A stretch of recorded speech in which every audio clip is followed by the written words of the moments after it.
Chapter 25. No Liberty Without the Catholic Church. Nor may liberal Catholics pretend that political liberty is the rightful basis of church liberty, because it is the other way around. So, a free church in a free state is a dangerous ambiguity. So is church freedom needs general freedom.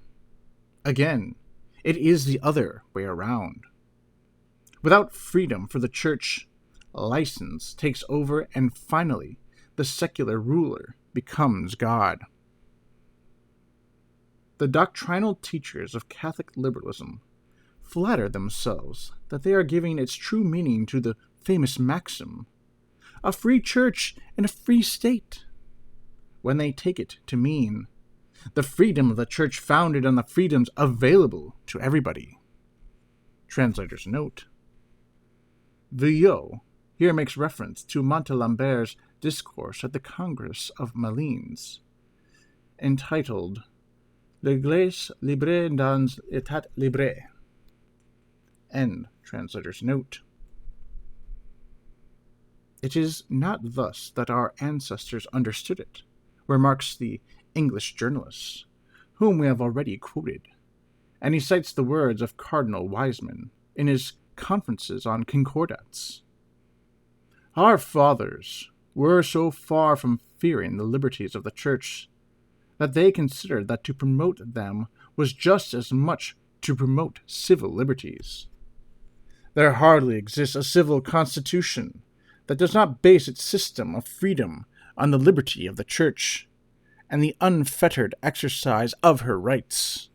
Is it necessary, asks Mr. Lucas, to reverse the ancient order of things, and rather than base political liberties on the Christian order, seek in political liberties the basis of those of religion? The logic of this proposition makes us base the unmoving on that which moves. Let us beware of the conclusions one might draw from equivocal language. It is perilous to habituate an entire generation to bringing ambiguity into question of vital importance. And when we are too enthusiastic to point out how uprightly our enemies apply wrong principles, we ill prepare our youth to fight and survive future persecutions. It is another ambiguity to declare that the Church can only be free in the midst of general freedom. What does this mean to say, if not that the freedom of the Church depends on extrinsic causes? However, Christian society, which exists by the will of God and has for its head Jesus Christ, who guarantees that it will endure forever, cannot be otherwise than free by its nature and essence, and this freedom extends to society as a whole, on which it acts as does leavening on flour or the soul on the body. It is impossible to understand how society could be enslaved where the Church is truly free, whereas the most seemingly free society, if it allows the Church to be bound, will soon be bound itself, still more tightly, and its apparent liberty will in reality be nothing more than false liberty, or license. The police have to allow many things that true liberty would forbid, or rather would forbid itself.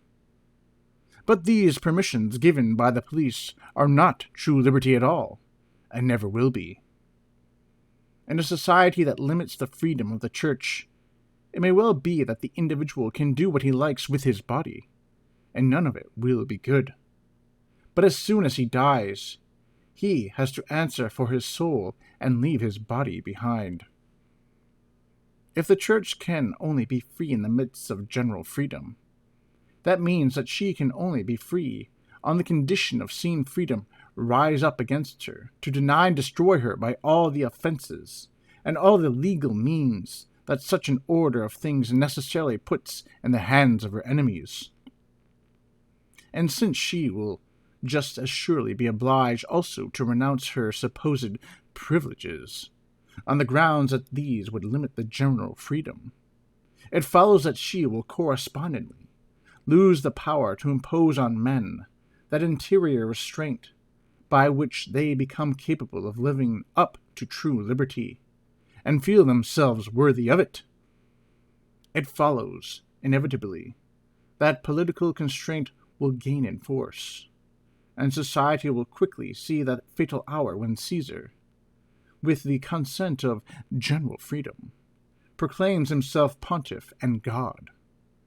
Divus Caesar, imperator et summus pontifex.